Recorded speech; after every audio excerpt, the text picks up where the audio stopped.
Hi, Naurin. My name is Ellen. Let's take a look at what you've written in this set of essays for us, shall we? The first one is about international marketing. Okay,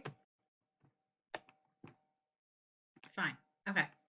It is an undeniable fact that how international marketing has gained popularity worldwide. While some people consider this intrusive to a country, others advocate it acts as a vital factor for economic growth, and I also strongly agree with this approach. This essay will discuss both these views.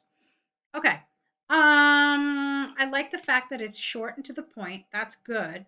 I like the fact that you tell us what your position is. That's important. I didn't like this sentence. Basically, you have an extra word here. It is an undeniable it is an undeniable fact that international marketing has gained much popularity worldwide. Okay? Um Then here, I would have switched this up a little bit because I felt this, and I also would strongly agree with this approach. I felt that was a little awkward. So let me show you how I would do it. While some people consider this intrusive to a country, others advocate that it acts as a vital factor for economic growth, period. Uh, I agree with this latter position. Um, no, let's not do that. Let's do something else. This essay will discuss both these views and why I support that international marketing has more benefits than drawbacks. Okay, so that's, I think, a better way of doing it.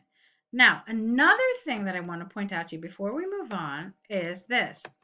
You said it's a vital factor for economic growth. That's not what the essay asks you to talk about. It says a necessary and economical form of education.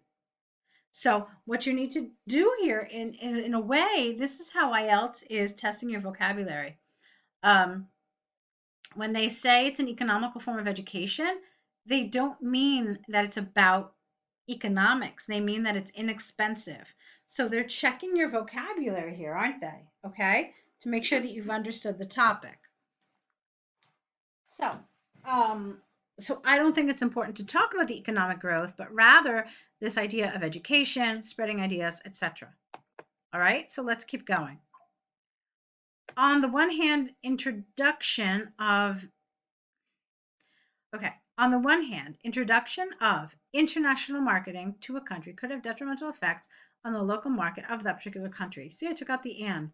It could be seen as invasive because it is human nature to get attracted to the new things and the innovations international marketing brought with. Whoa, what's going on with the grammar here? All right. It is human nature to get attracted to new things, and the innovations, okay, international marketing brought with it will attract more customers and will eventually force the local community to shut down as it will get out of business. All right. So, as you can see, you've got this really long sentence. Look. Okay. It's like kind of like 3 lines long. So I would have broken it down into smaller parts because it got kind of complicated and I lost understanding. And then it's very easy to also make mistakes. So it could be seen as invasive because it is human nature to get attracted. Let me see. Said the detrimental effects it has on the local market of that particular country. People often get attracted to new things. And the innovations international marketing brings will attract more customers, period. This in turn will cause local companies to close, as they will be unable to compete with the large advertising budgets of international companies. Something like this. Okay, so I would have broken it down. For instance, a news article in the Daily Young showed that introduction of Chinese toys to the market of Pakistan in 2015 resulted in closure of many shops where locally made toys were sold because people stopped buying these and preferred Chinese toys. Okay, so what you're talking about, your example, is about trade. It's not about marketing. So it would have been about marketing if you had talked about how these Chinese toys were advertised and how they were marketed really, really well with like very expensive commercials and, maybe giveaways and, I don't know, just like a very sharp, expensive advertising campaign for your country. Okay. That would have made sense. But this, what you wrote, is about trade, not marketing. While international marketing falls under the umbrella of trade, they are not the same thing. So it's important that you don't confuse them. All right, let's keep going. On the other hand, international marketing has broadened one's horizon. Only once?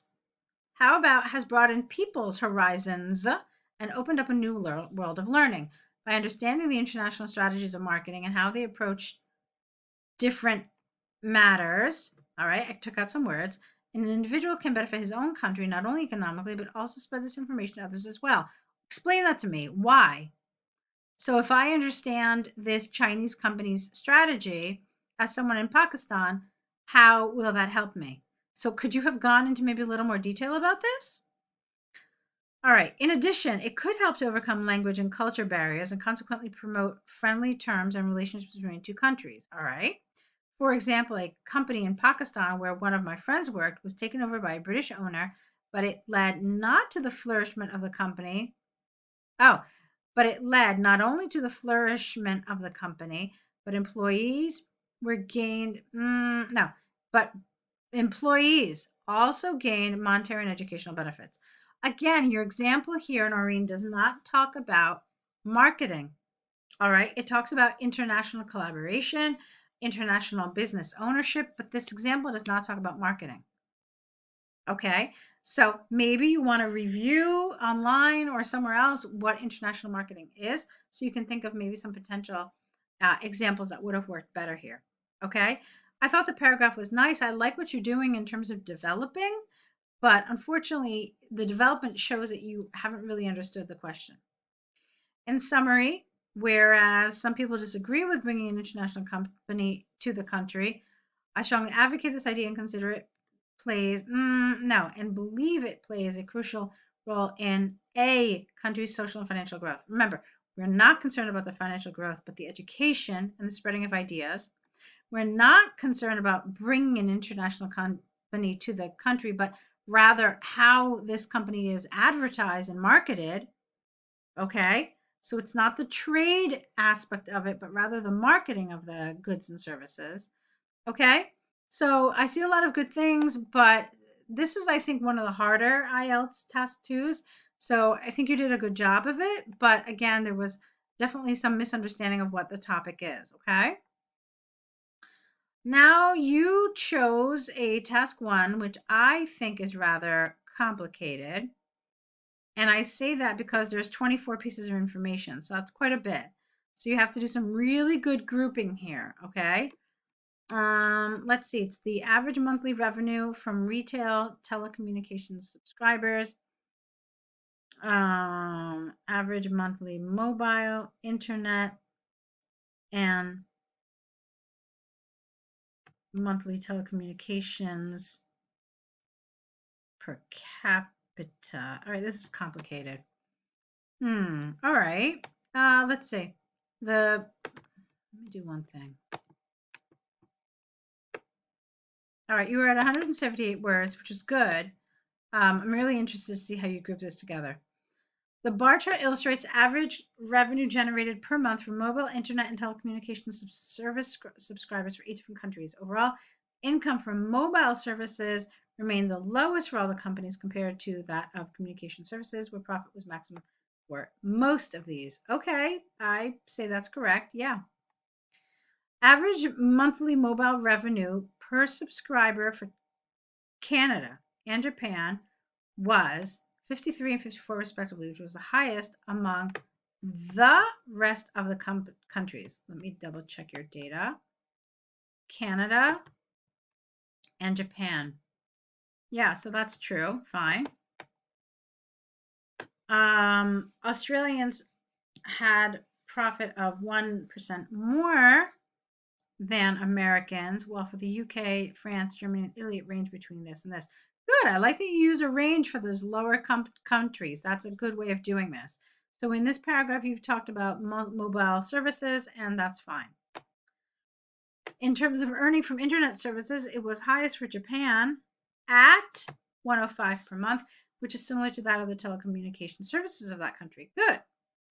Likewise, France also generated 67 and 68 for the respective services. Okay.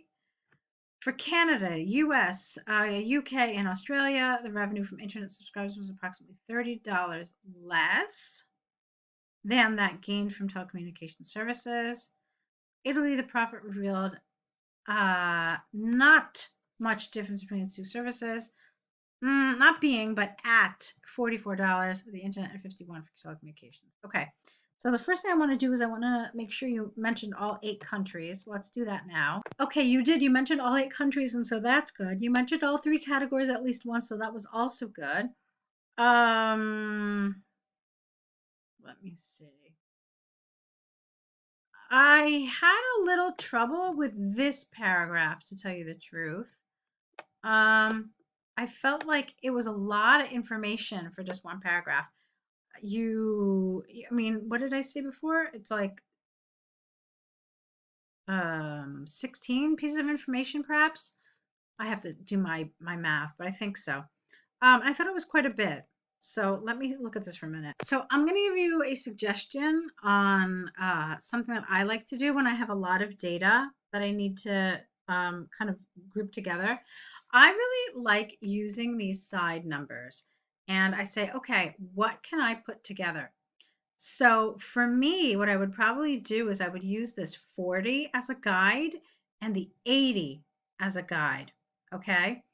And I would probably say that almost all, yeah, you could say 7 out of the 8 countries spent between 40 and 80 per month per capita. And then you could give like who was at the highest and who was at the lowest. So you would say of these, Australia was 78, which was the highest. And then I believe it's UK had the lowest. Um, Far exceeding all of these, however, was Japan, where this figure was at 105 per month. Okay, so that's how I would do that. And then, so you don't have a lot to say about that. Okay, and it's pretty clear how you're organizing it.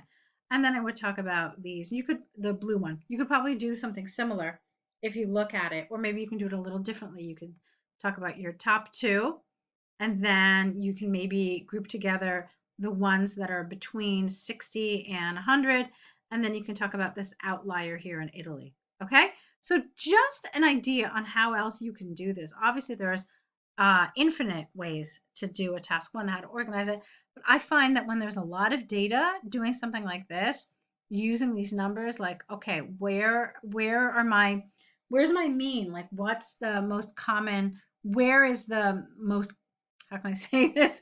Where is most of my data centered? Okay, so then I do that, and then I leave the outliers and I focus on those. Okay, so that's just some suggestions. I thought this was well written, though. I thought you did a nice job. So you're definitely on the right track. So you're going to see in the email some ways you can work with us. I want you to take a look at the different options and see which one suits you best. I would like to continue working with you. I would like to help you improve your IELTS writing, get the score you need. So see what option works best, and hopefully we can continue to work on essays together. Okay, best of luck to you.